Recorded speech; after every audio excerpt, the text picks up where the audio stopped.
Oh, there it goes. Hello, everybody. Today is second video from today. It's day 1.224, I believe. Today's December 22nd. Obviously, kind of late in the day. Bedtime. Um, I started wearing this nightcap a couple days ago, and it's really kind of cute. I enjoy it.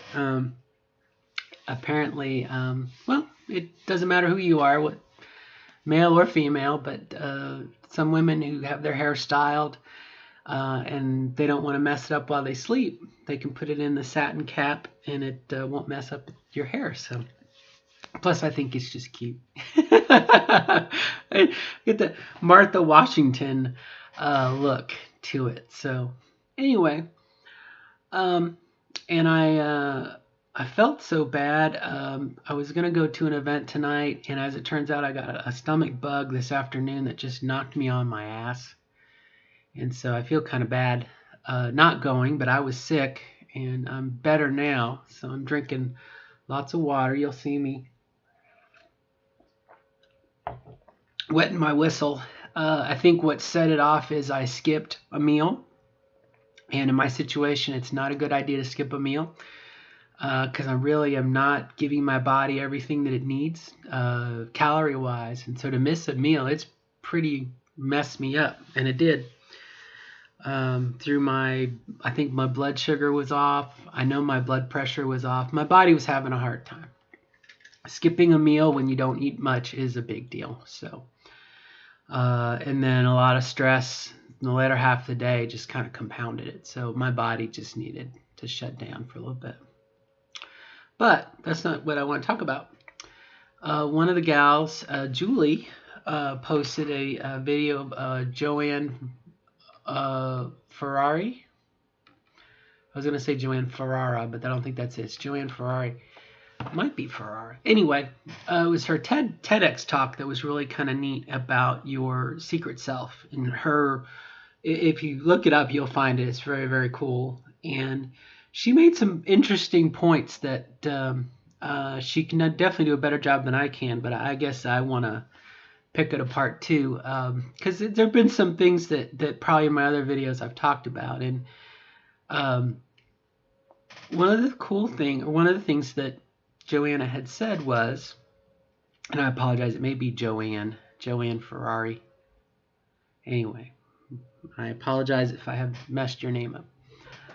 But she talked about how she doesn't like to be called or introduced as transgender. She doesn't like when people introduce her at a party or, meeting someone new. And this is my friend Joanne, and she's transgender. She said, it's really to add that kind of a label is kind of a silly thing. And her joke that came off of that was, her comment was, if someone is going to introduce her that way, then they need to continue to do that at the party. This is Joanne. And I'll take her out of it. This is Robin. She's transgender, and this is Jerry, and he's gay, and this is Sue, and she's a lesbian, and this is Phil. He's just a regular guy. And Josephine's bisexual. Just as a way of illustrating how insane it is. Again, that we, and I'm going to say this is not the royal we, but we as in the trans folk, and I'm going to specifically say trans women. It's like we get that. It's not necessarily a moniker. It's not an adjective. Maybe it is an adjective, but we get that modifier. We're blah blah blah blah. Who is transgender? And George Carlin once made a joke about he had noticed that people in the news and the TV started to say happens to be. They would say, hello, I have a friend Jerry who happens to be gay. And he kind of said, that expression needs to go. And back to the idea again being transgender. Joanne, I'm going to say Joanne now.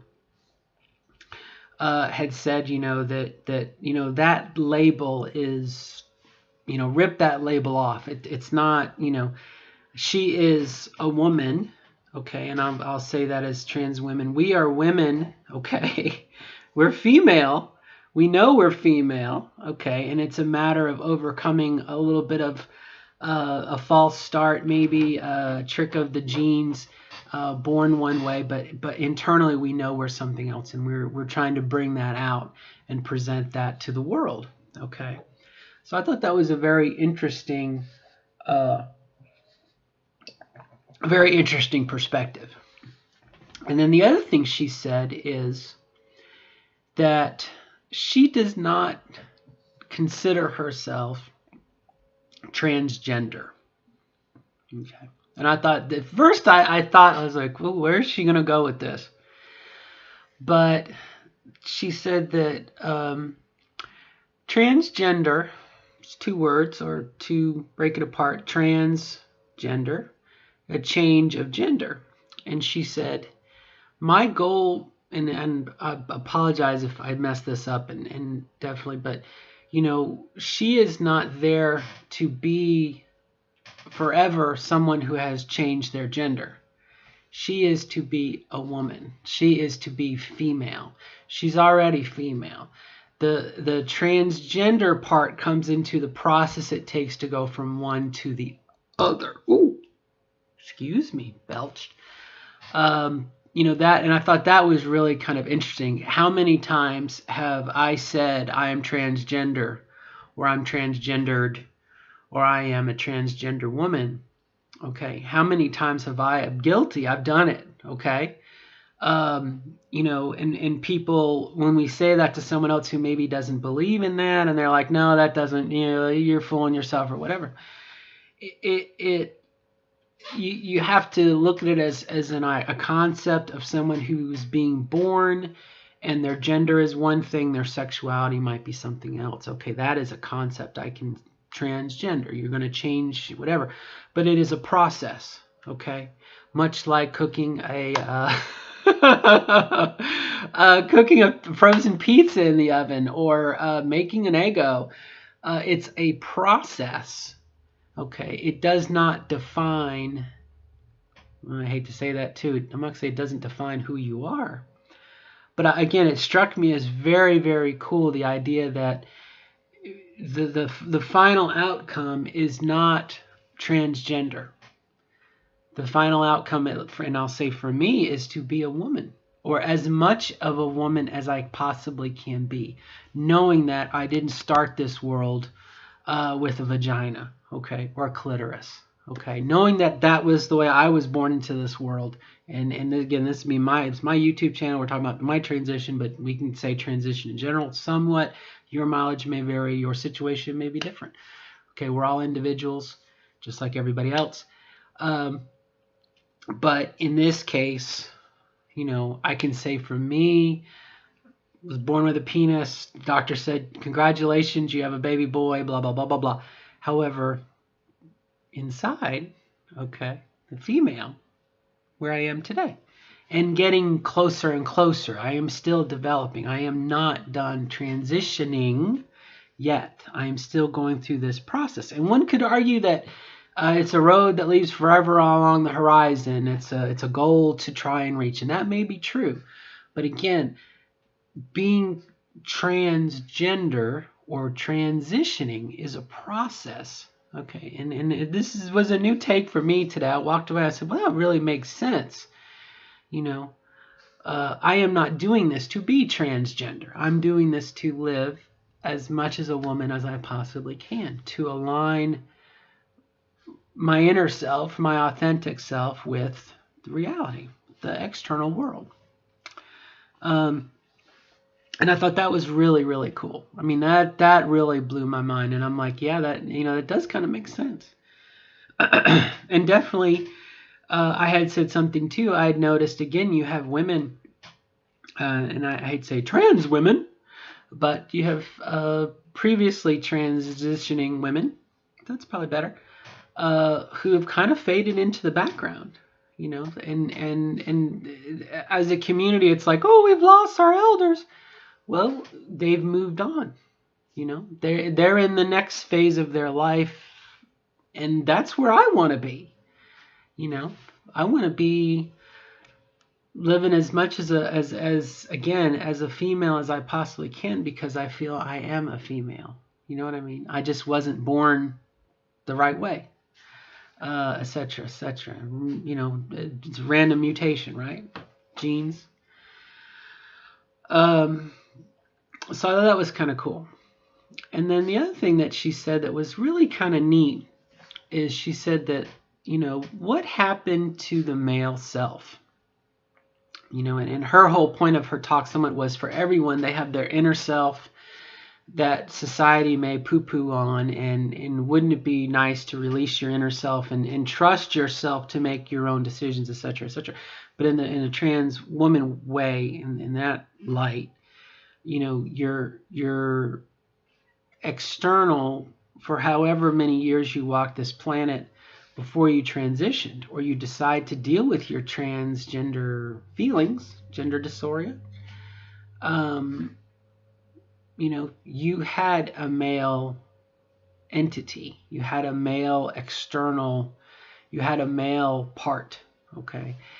And the way that she, and again, the way that she has kind of, it's not like a simile or a metaphor, but the way that she has created this model system is that she had, you know, a boy and a girl. She had a boy voice and a girl voice, or she had a boy self and a girl self.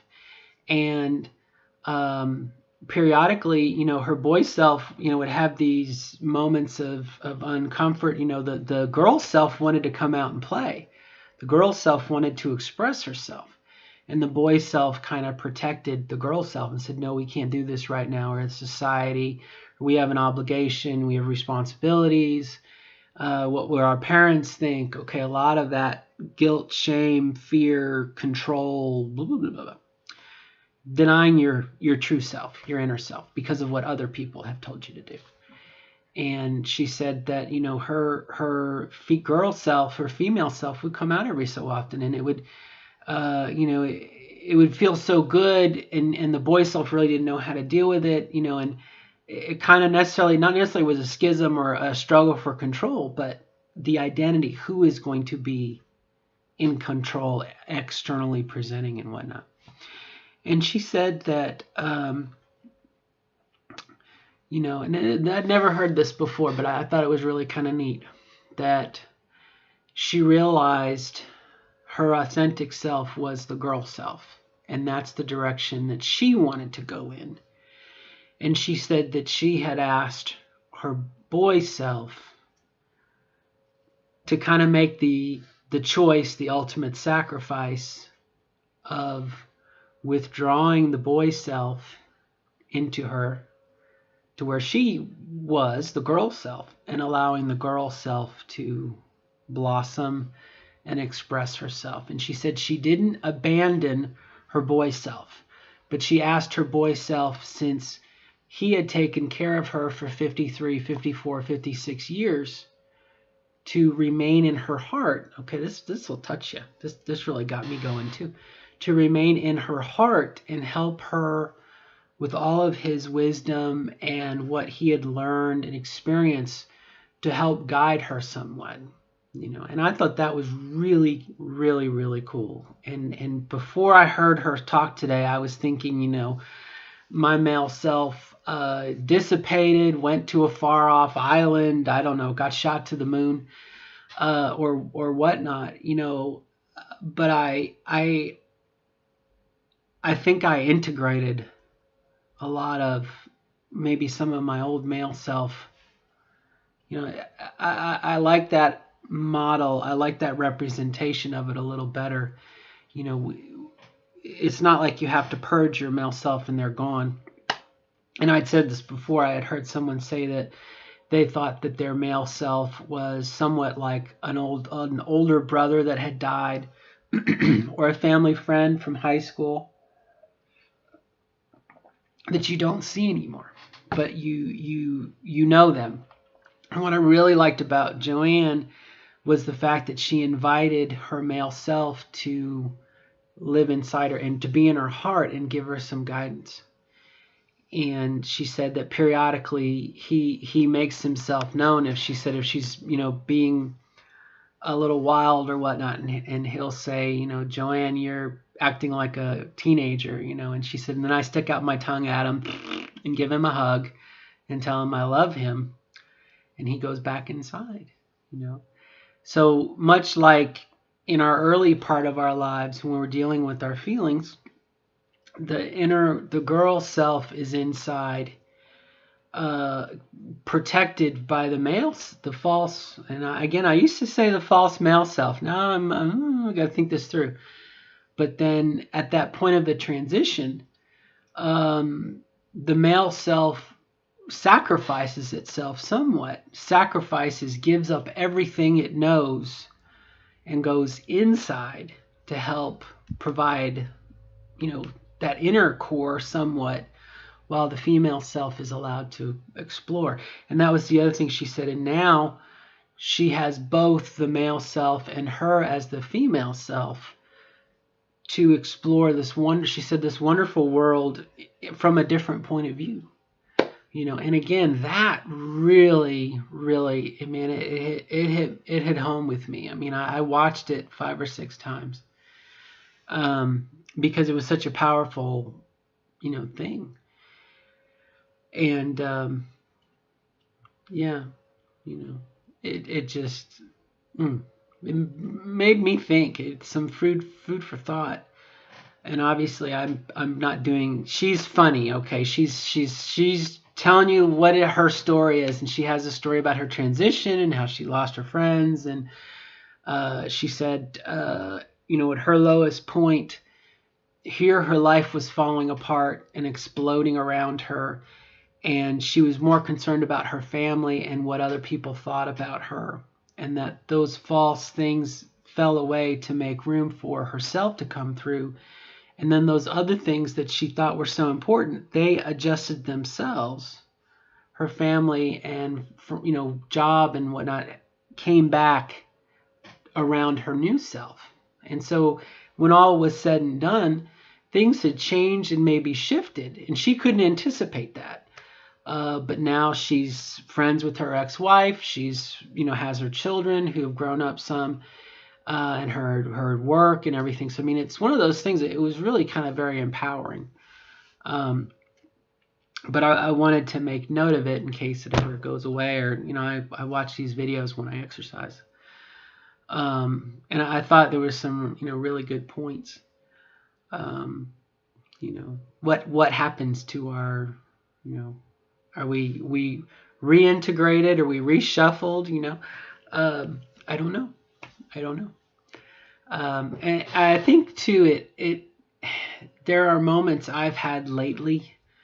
I made mention last week, my daughter had a robotics competition, and at the school, the janitor offered me a chair because I was a woman and insisted that I have his chair.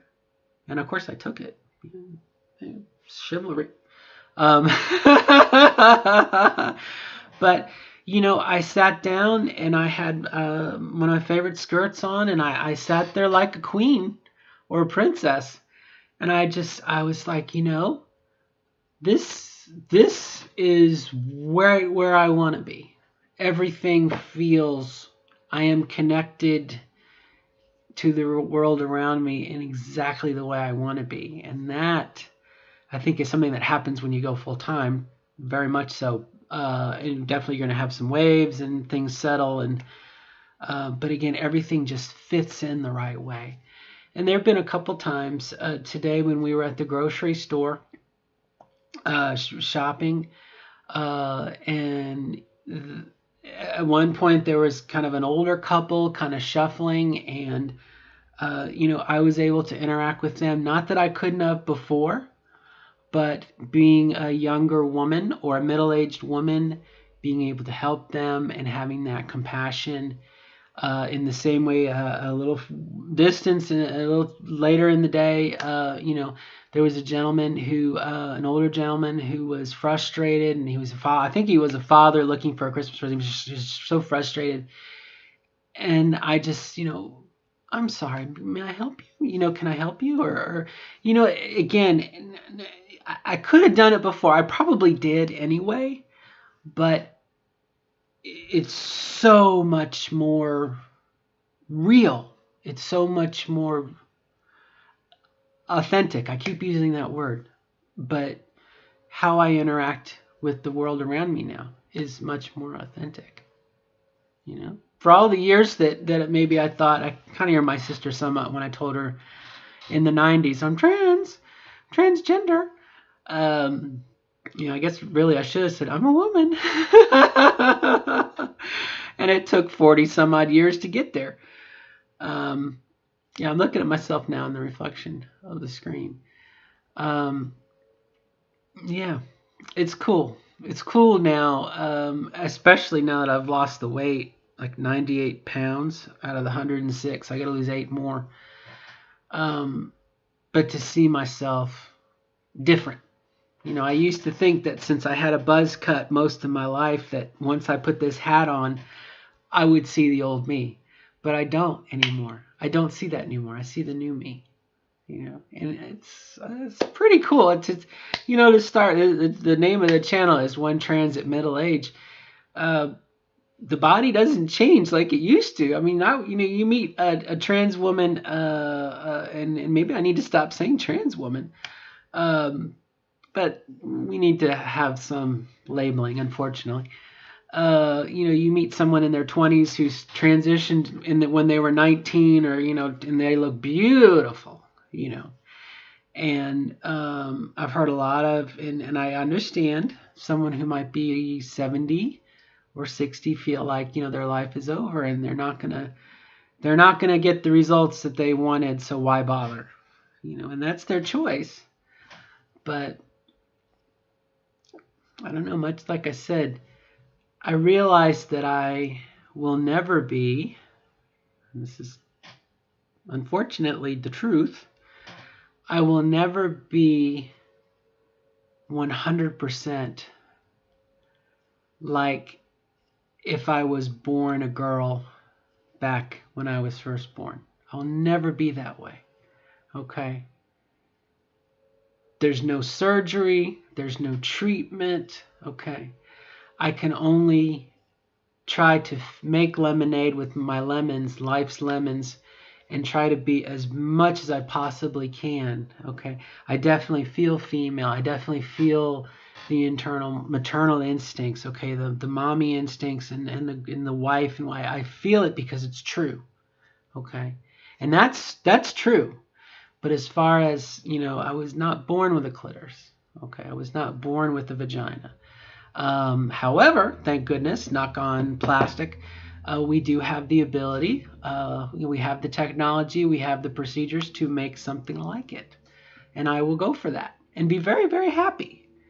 And so, yes, you could say it's a bit of semantics, but in this process, we have the ability to come very, very as close as we can, okay, until there's a, drink a magic potion or whatnot.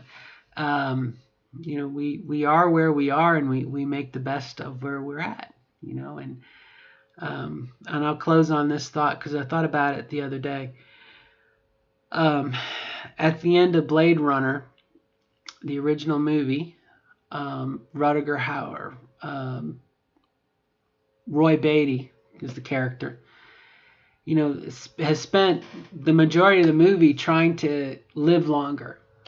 And Roy, in nearly one of the last scenes in the rain, realizes that he somewhat has squandered his remaining life, and that we all die. We all perish.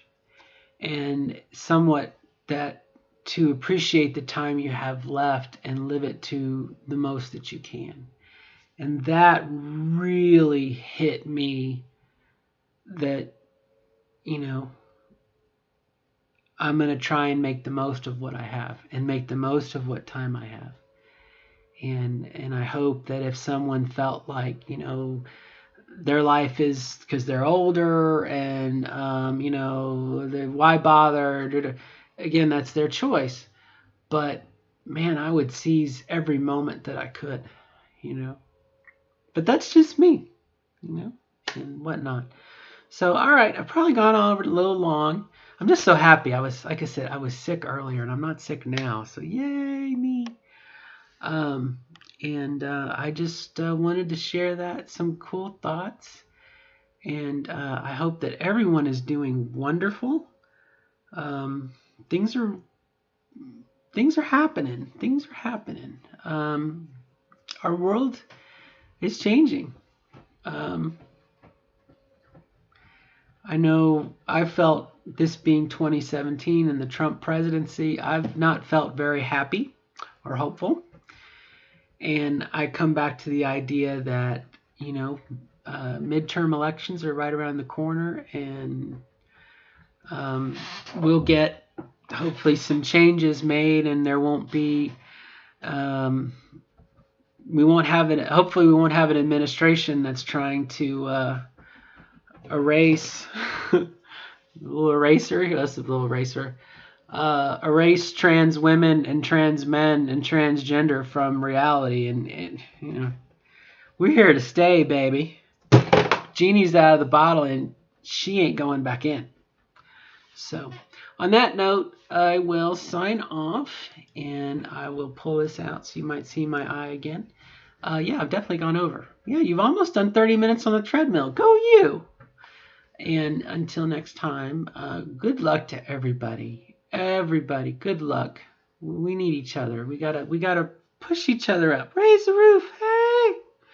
All right, so this is Robin Martha Parks, and I will see you next time, okay? Hang in there, my friends. We're going to do this. We're going to make it, all right? Until next time, bye-bye, everybody. I love you all. Peace.